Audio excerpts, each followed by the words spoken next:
Okay, so here are some of the ingredients that you need to make the cat food.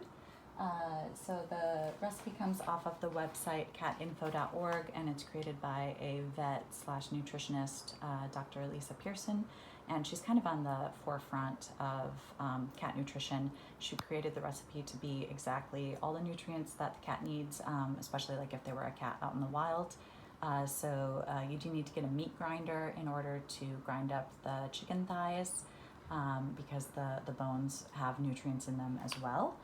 So the recipe, the basic recipe that she gives is 3 pounds of poultry thighs and 1 cup of water, 2 eggs, 5,000 to 10,000 milligrams of fish oil, 400 IU of vitamin E, 2,000 milligrams of taurine, 1 teaspoon of Morton light salt with iodine,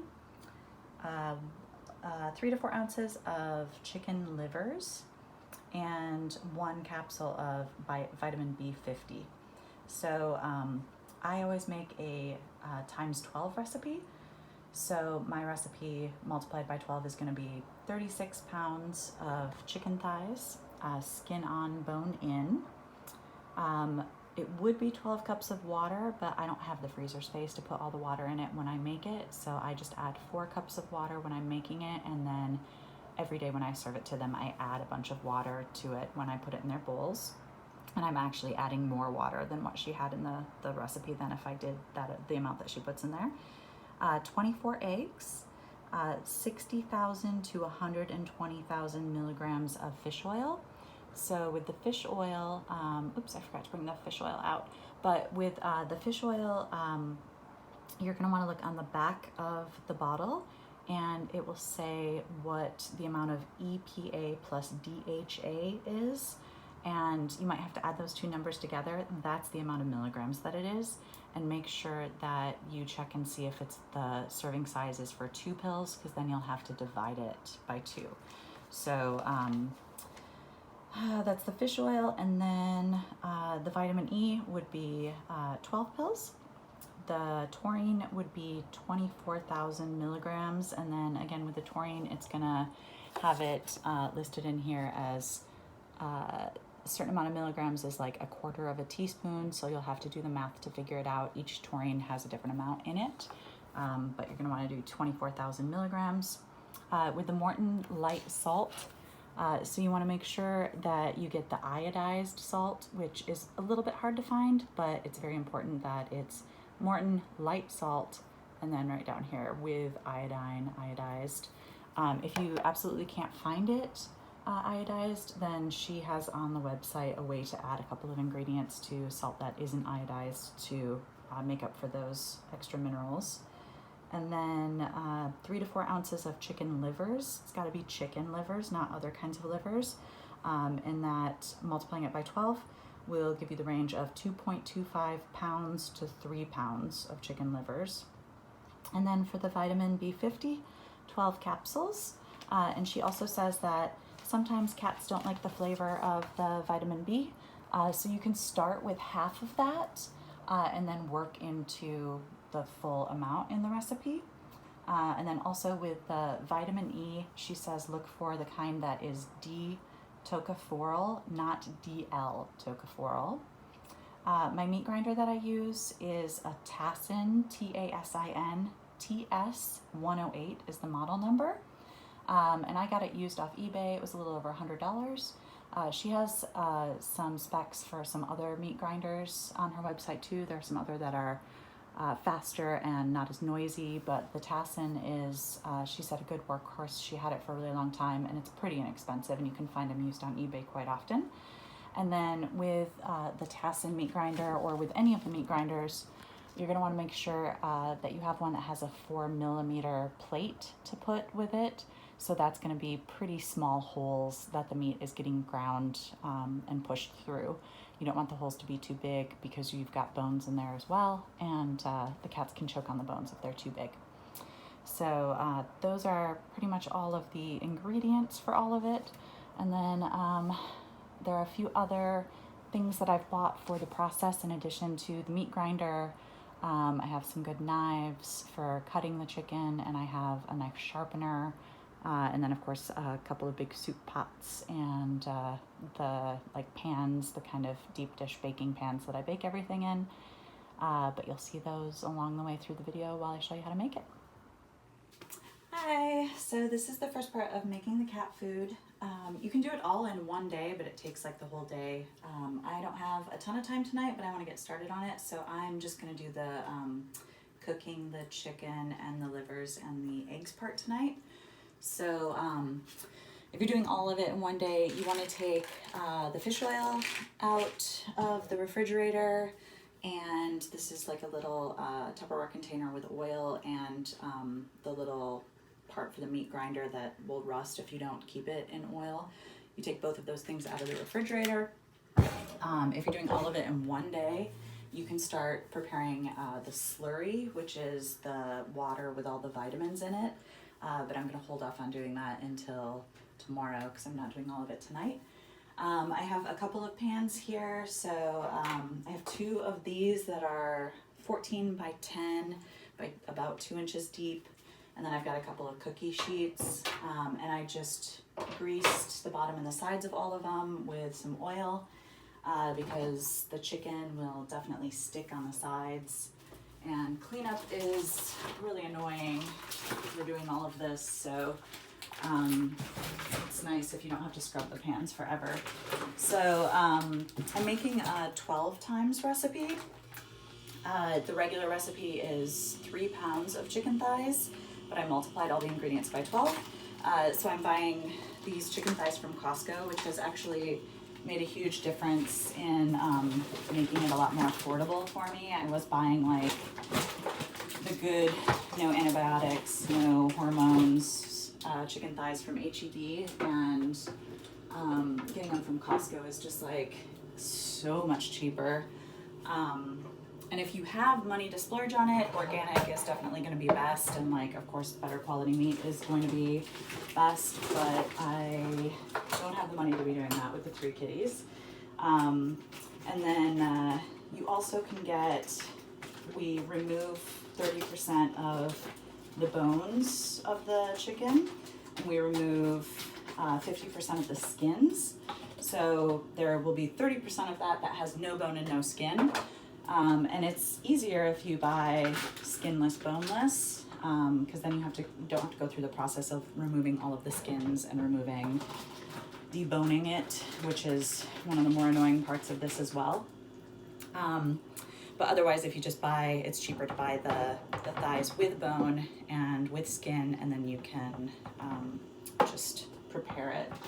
So oven is preheated to 350, and then with all of this, with the chicken, you don't want to be like cooking the chicken. You really just want to be cooking off any surface bacteria that might exist on the chicken from like the processing of it. So you still want the inside of the chicken to be raw. You just want to make sure that there wasn't any surface bacteria that got on it from the butchering factory or whatever.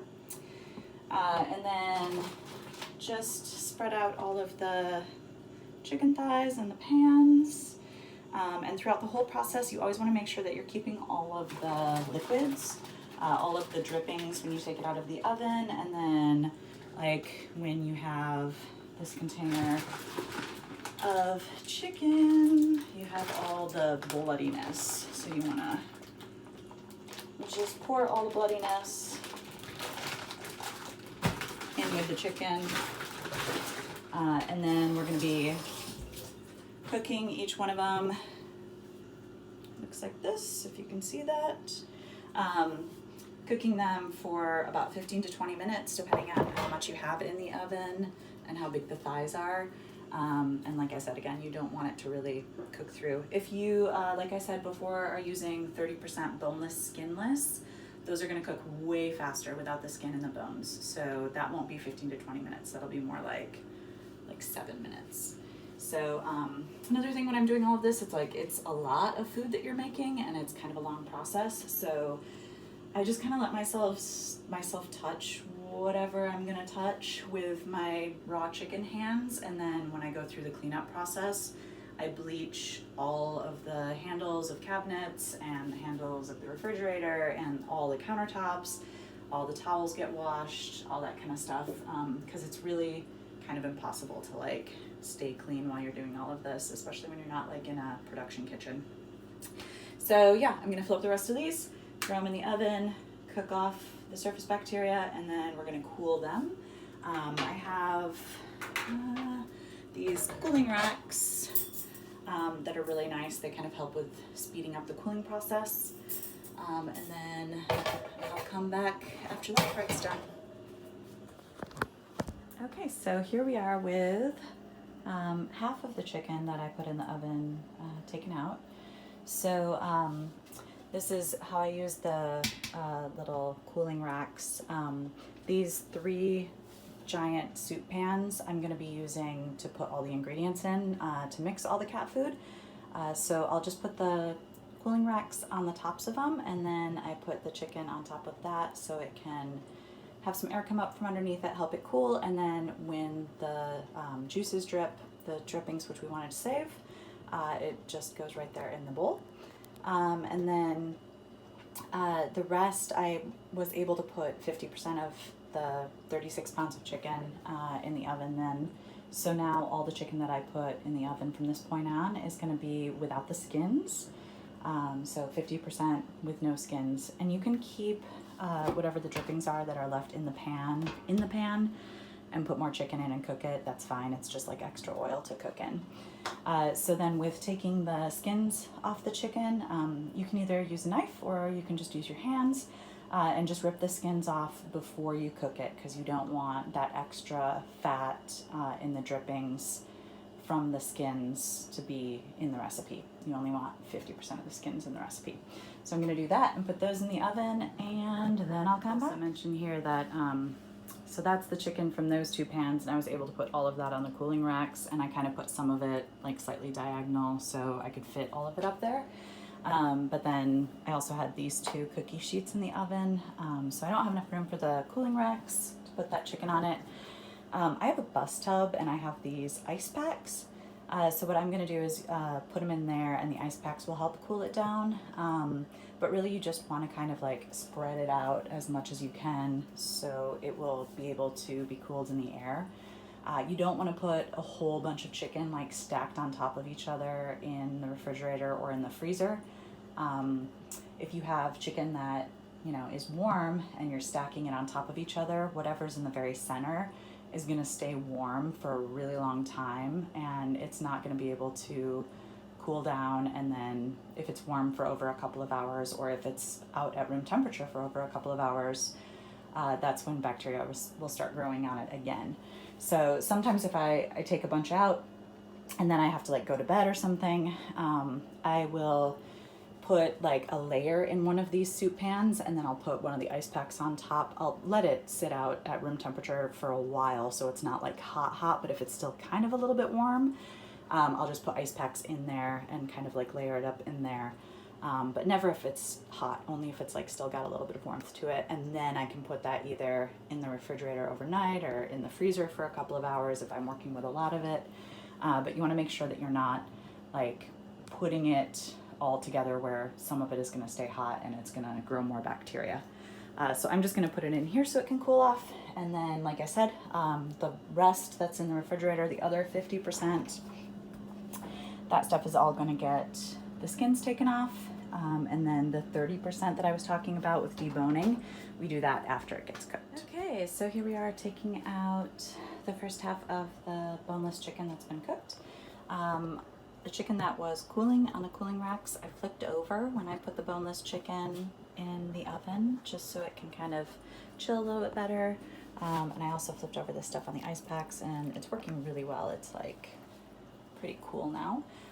So we're just gonna take the chicken that's already cooled, and I have this big, deep mixing bowl. So I'm gonna put the chicken in the mixing bowl to free up the space on the cooling rack for the chicken that just came out of the oven. And again, just kind of spreading it out so you're not really stacking it on top of each other so it can cool better.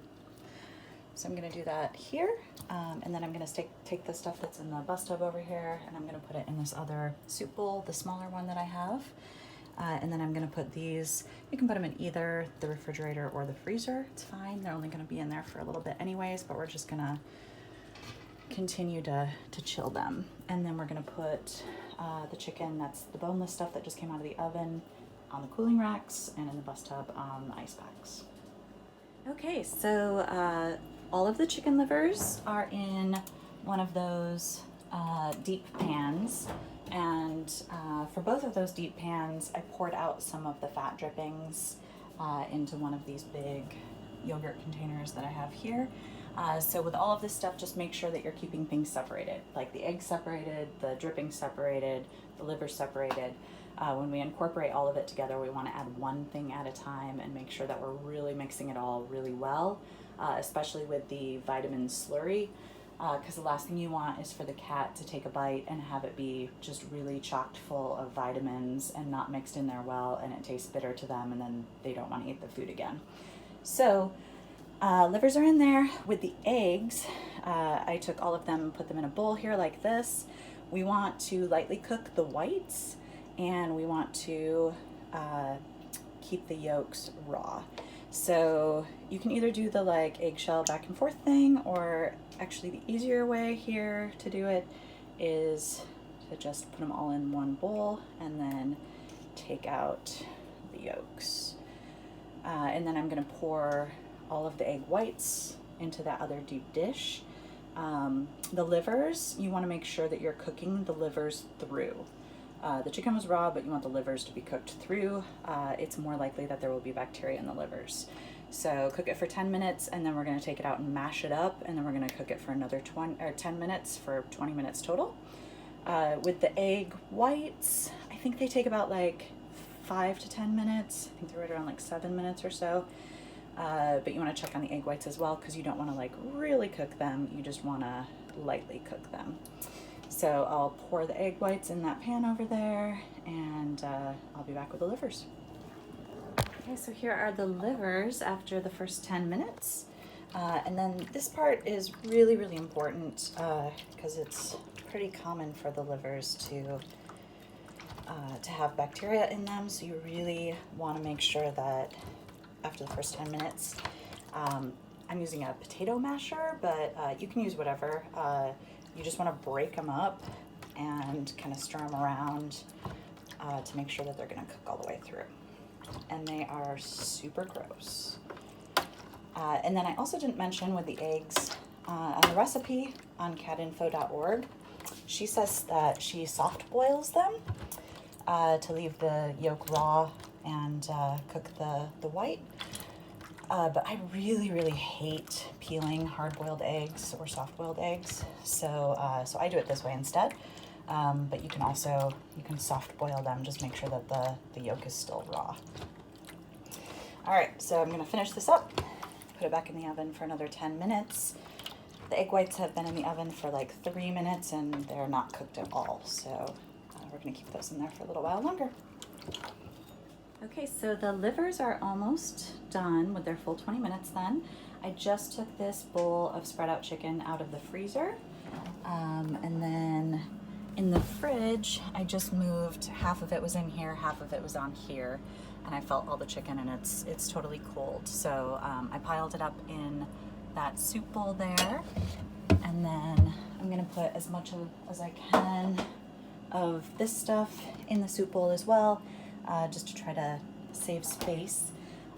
So then I can put this stuff, the boneless chicken, the skinless chicken, in the refrigerator so it can cool too. So it's kind of like an assembly line, like the chicken cools at room temperature, and then you can put it in the fridge, and then you can put it in the freezer, just so you're not like flash cooling it at all. And then I saved the containers that the chicken livers are in, because once they're cooked, I'm gonna put them back in there as well. And then the egg yolks fit perfectly right there in that little pint container. Okay, so egg whites are done. They're just a little bit kind kind of jiggly on the top, but just kind of lightly cooked. They took about 14 minutes. And then you also want to make sure that you're removing things from the pan right away, because that pan is hot and it's going to keep cooking it when it's in there. So I'm going to get another one of those yogurt Tupperware things that I have, and I'm going to put the egg whites in there, and then the livers are ready now too, so I'll take those out as well. Okay, so everything's out of the oven. So I put the chicken livers back in the liver containers, and this is the egg whites, and all of it's just sitting on the cooling rack here, just chilling at room temperature for a little while. That small soup pan was in the refrigerator holding the bone-in, skin-on chicken, but I didn't have enough room for all of it, so I switched it out with the medium bowl. I took all of the fat drippings and blood out of all the bowls and put it in another little yogurt container, so we've got a couple of fat drippings there. And then I'm just going to clean up these dishes here. Everything is cooked now, so we don't need to keep the oven on or cook anything else. And while I'm cleaning up these dishes then, these things are going to chill at room temperature, and then we're going to put all of those Tupperware containers, including all of those, in the fridge.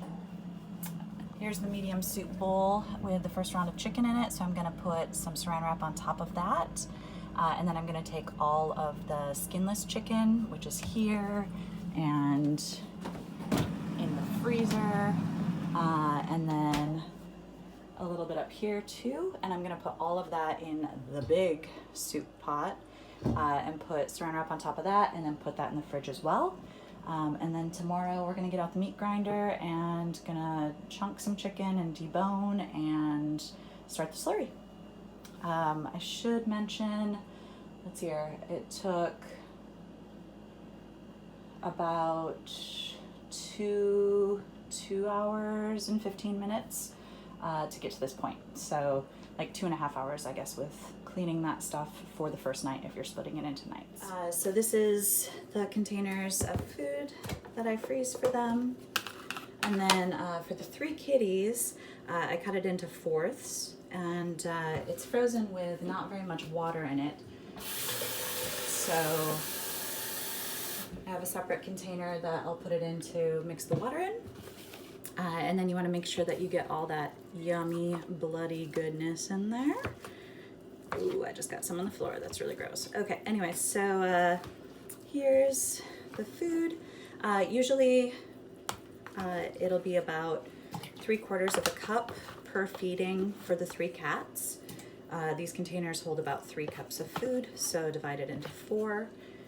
And then it's about 1/2 cup of water that I add with it. Mix it all up together.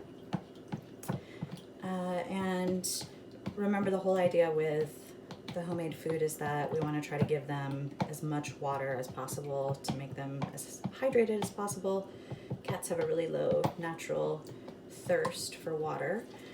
So if you can see the consistency here, it's like slop. It's like a lot more liquidy than what like canned cat food is. This is kind of a little bit on the liquidy side. It's not always quite this liquidy when I do it, but you really want it to be as much water as the cats will tolerate to feed them, because the more water you've got going through their system, the better. So then I just kind of pour it out into their little dishes and serve it up to them, and I feed them twice a day. Oh, and when I add the water to the food to serve to them, I always add hot water out of the tap. In the catinfo.org article, she talks about feeding them food that is dead mouse body temperature. So I figure this is coming out of the fridge and it's cold, so I add hot water to it to make it as more like the temperature of if they just killed a mouse and were eating it. All right, so here is our meat grinder.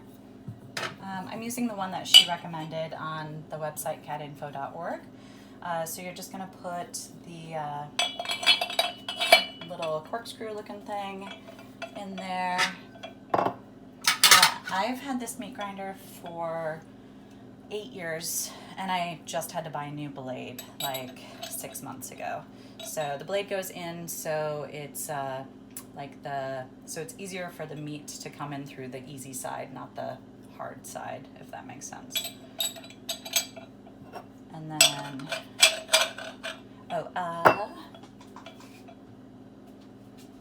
yes, the part that we keep in the refrigerator so it doesn't rust. It's covered in oil. The original blade that it came with also had to be kept in oil in the refrigerator because it wasn't stainless steel, but the new blade that I got is stainless steel.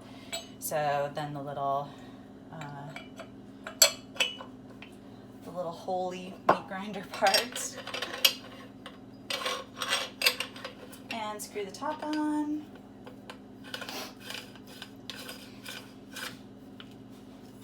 And then it's going to go right in here. It screws it into place.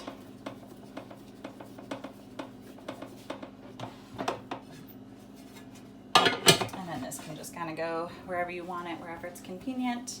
And then this plastic plunger thing pushes the meat down into there. And really helpful to have a short and wide bowl that you can grind everything into. So there's my setup. I've got all of my ingredients out here at room temperature, kind of like getting to be room temperature. So I'm going to go through, and the boneless, skinless pieces, I'm going to chunk some of them first. So they should be about the size of a dice, like you would roll playing a game, and that's for their dental health. So if they have like kind of bigger pieces like that they're chewing on, it's going to be working it in their teeth. So as much of those as you have the patience to chunk is great. This I just put together a couple of hours ago. So this is the slurry that I was talking about. So this is 4 cups of water, and then this is all of the vitamins that we mix in. So it's vitamin B, vitamin E, a lot of fish oil capsules, taurine, and Morton light salt with iodine. And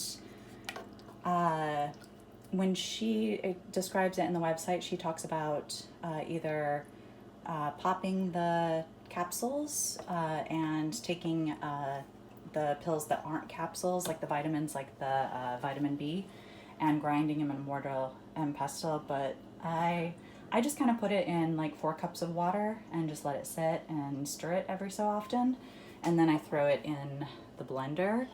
And I feel like that works better, and it's a little bit less work. So I'm going to start preparing the chicken to put through the meat grinder. Like I said, chunk as much of it as you can of the boneless, skinless stuff. And then for the rest of it, you're going to want to put it, like cut it into chunks that are the right size to fit in through the meat grinder. So in halves if they're small chicken thighs, and then in thirds if they're larger. And I'll come back and show you how to put it through the meat grinder.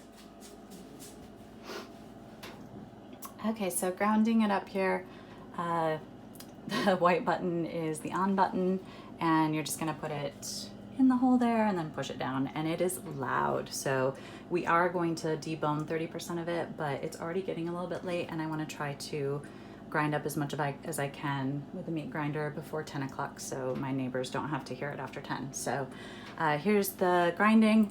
I have cut it into pieces, so I'll tend to do like one piece that doesn't have any bone first, and then a piece that has a bone. I won't do all the stuff with bones in it first because it's harder on the blade. And then it also says something about doing putting the joints in the blade first. So I guess since it's thighs, they're both joints on either end, but I always try to find like the rounder joint, and I put that in first so it kind of pulls it through the blade. So there's a piece in there without a bone first.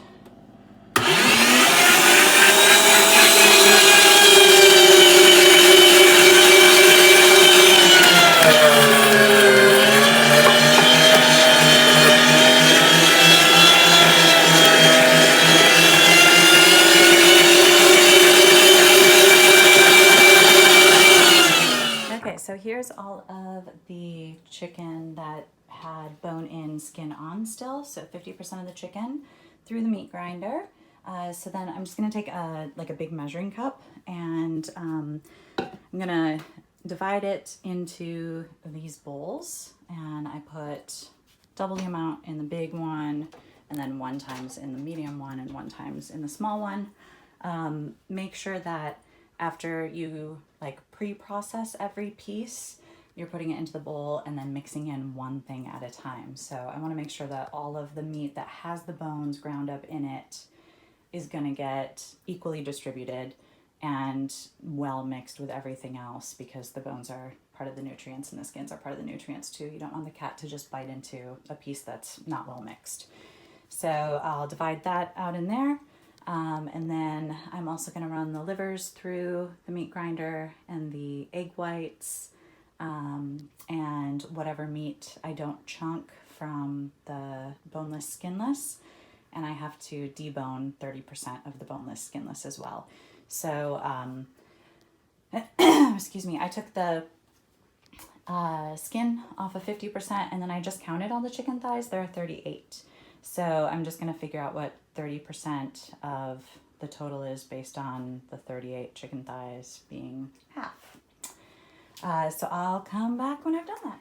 Okay, so distributed the ground up chicken with the bone and skin still on into the 3 bowls. Here are the livers. Just got those through the meat grinder. I should also mention that if the meat grinder is stressed, it has its own circuit breaker back here. So you just hit the red stop button and then you hit the circuit breaker button and it'll restart. If it's doing that a lot, it might be because it needs to be cleaned out. I usually clean it out once halfway through when I make cat food.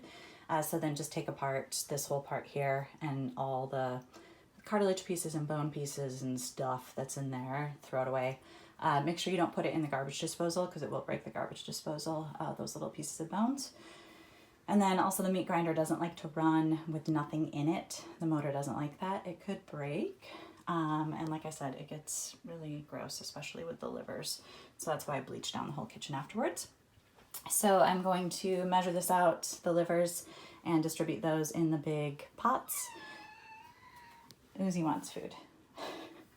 And then when you go to mix it up, I just stick my hands straight in and just mix it around and squeeze it in between your fingers. Make sure you drag your hand across the bottom of the pan, the side of the pan, the middle of the pan, and just mix it really thoroughly in there. And then we'll go through the next part.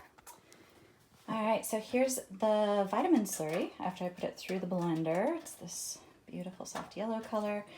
Make sure if you let it set for a second, you mix it with a spatula, and then when you measure it out, you won't have any sediment in more of one part than another.